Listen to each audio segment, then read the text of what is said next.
Okay, this is what I've done. I've taken the screwdriver that I was talking about making a chisel out of. And I realize now that the best way for me to do this is that the corners here really doesn't need to be any wider than the head is. So I'm gonna have to file that little hump on both sides, that little lip on both sides. I'm gonna have to file those down to where it's smooth. Because if you're going against an edge, then this is really gonna dig into the edge, and you're not gonna get a good dig on your chisel. So what I did is took that plastic handle that I was talking about the last time. I took that plastic handle off and I made me a wooden handle. Now what I did is I made it to where my pinky and my forefinger will fit both in these grooves. So I can hold it this way or I can hold it this way. Whichever way I want to hold it, my pinky and my forefinger will fit in these grooves. And to make it just a little bit more ergonomic, what I did is I've got a flat side. Y'all see that flat side here? You can see it better right there. On both sides, I got a flat side here and a flat side here, just to make it, give me a little bit more grip. Not much, it doesn't take much, at least for me it don't. Now, it's not the prettiest handle in the world, but what I did is I just trimmed this down. It was a piece of round stock. I got a piece of square stock that I showed you earlier, but I cannot use that because I don't really have a good router. I've got that little, thing with the drill, but it doesn't work very well, so not for stuff like this. Now if I had a full size or even a bench top router, that would be a little bit different. But since I don't, I just took me on a piece of round stock, I sanded it down fine. And then what I did is I made the hole, I drilled the hole to where it was just big enough for the shank to fit down into the handle. And then what I did is I took some Gorilla Glue and put it down around the handle. Now this thing right here, you'll tear the shank off before you tear the handle off. That Gorilla Glue is some really good stuff. It's really hard stuff to treat with. So that's what I did. Now if you look right here, see how it's darker right here? And the wood is lighter on this side? That's where the glue settled. If I'd have put me a piece of paper over this, it might not have settled so bad, but I didn't do that. So right here, I'm gonna have to dig this out. And then what I'm gonna do is I'm gonna take some polish or some treatment, what I like to call treatment. It's probably, let's see, I think it's a half a cup of a 1/3 beeswax. I don't know, I've got it written down somewhere. It's a concoction. I got some that's a little bit more liquidy than others. I think it's half beeswax.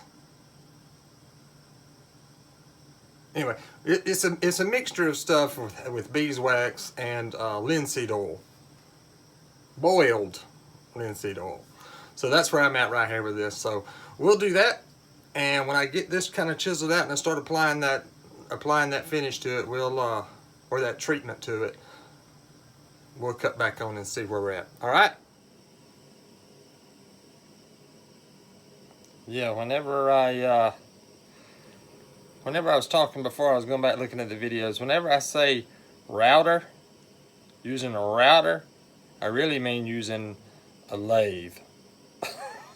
I get that in my mind. I guess router is just, I don't know where it comes from. I don't have a router either, but I really mean lathe. That's what I mean, just so you know.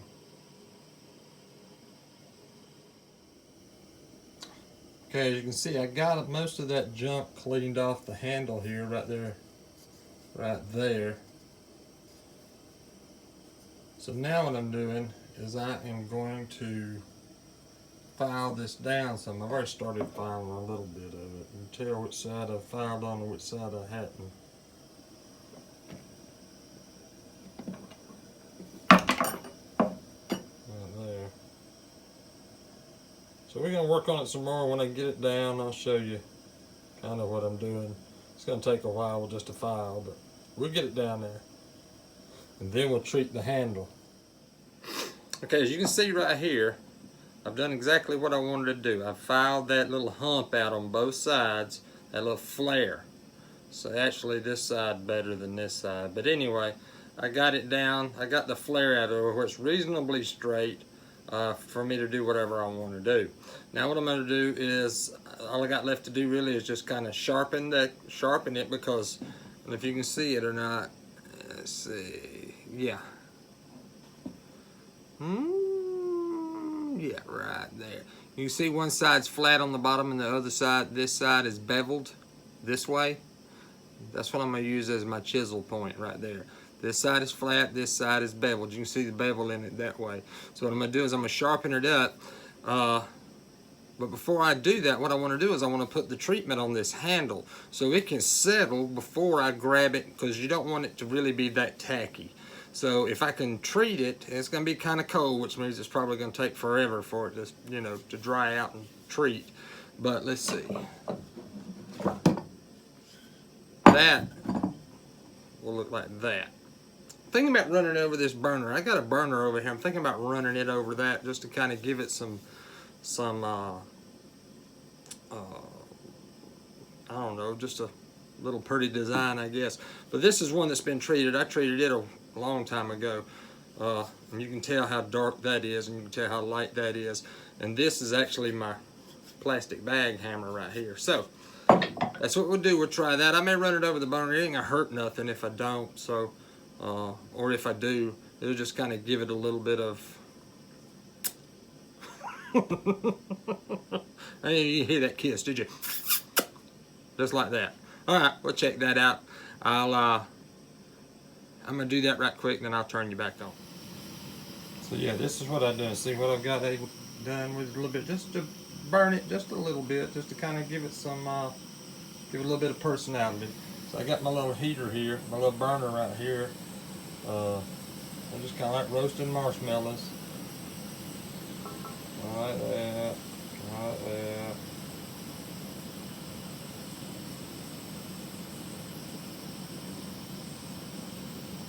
Just to give it a little bit of personality.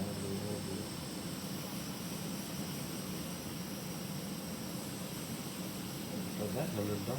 I think that's about all I want. I think that's pretty cool right there. I already had the burner on because it's so cold out here tonight. Yeah, I kind of wipe that down and then treat it, put the treatment on it, and we'll go from there. That looks pretty good. Okay, so what I got here, I got my own little concoction. This stuff right here is half a cup of boiled linseed oil and a third cup of yellow beeswax. I got some white beeswax that I used to put on either that or paraffin wax. I used to put on like my saws and stuff to kind of keep them slick.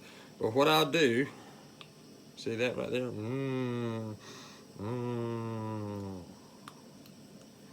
What I'll do is I'll get me some of this on the stick. Now just get me a little bit. It don't take much now. I'll go ahead and tell you, a little bit goes a long way with this stuff. And I'll kind of just rub it in a little bit. Just kind of rub it in a little bit like that. This is going to protect it and treat it. Boiled linseed oil is really good stuff. I use it on a lot of stuff. I've used it alone by itself. You don't want to put too much on there. I think I got too much on my rag. But what you want to do is just kind of roll it around there. Get it on there real good. And then just kind of work it in. You want to work inside that grain as much as you can, because you want it to be protected. You want to protect this handle. Power off. Power is off. That's my Bluetooth speaker.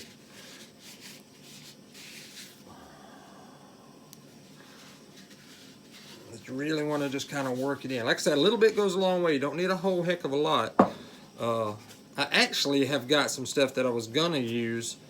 It was a little bit richer content in wax than it was the boiled linseed oil, but I think the cold weather or the hot weather has evaporated all the linseed oil. I'm gonna have to remelt it and add some more boiled linseed oil.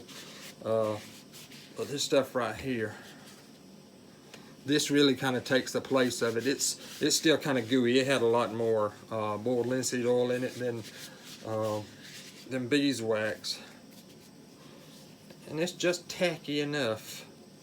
I want to add just a little bit more, just kind of rub a little bit on there. And rub a little bit on here. Rub that there. Like I said, don't need much, but a little bit. You want it tacky at first, and you want it to dry.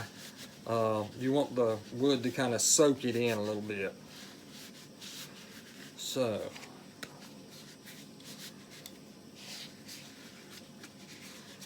get down in these rings real good.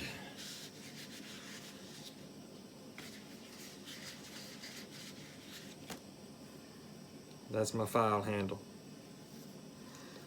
So we'll let this set for a while. Once it kind of sets, well, you know what, it's pretty dry now. It's still kind of dry. It's not as tacky as I normally like it. I want it kind of tacky, and then let the wood kind of absorb it, and let me help it absorb it as it works its way in. If that made any sense at all.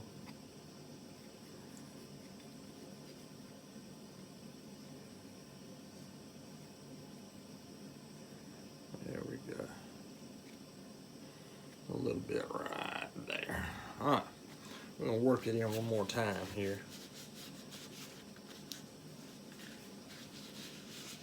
As like I said, I do like it a little tacky because the wood will absorb it. Especially this stuff. I think this is that soft pine round stock that I had. So just want to take it and work it in that grain real good. Go back and forth, round and round. Oh yeah. Yeah, that's kind of tacky. It's still not as tacky as I normally like it, but it's still tacky enough to let set for a while. But that's my screwdriver handle. Ain't much, I know, but I'll be able to use the file. See my fingers wrap around like that? I'll be able to use it as not a file, but a chisel. That's the head, that's the handle. I think that'll work out real good. Okay, when I get it sharp, I think next video maybe I'll sharpen it up some. I'm gonna let this handle kind of dry out a little bit because it is kind of tacky now. I'm gonna let this handle dry out a little bit, and on the next video maybe I'll start sharpening it. I got a bunch of stuff I need to sharpen anyway before I really get started on anything else. I got some of my other chisels I know that needs sharpening. So, thanks for watching. Any comments, leave them down below. I appreciate it. Like and subscribe. Sugar Hill Sway. Don't miss our other videos too. We do all kinds of crazy crap on that stuff too, but that's for another video. But enjoy the other videos. Hope you enjoyed this one. Like and subscribe. We'll see you next time.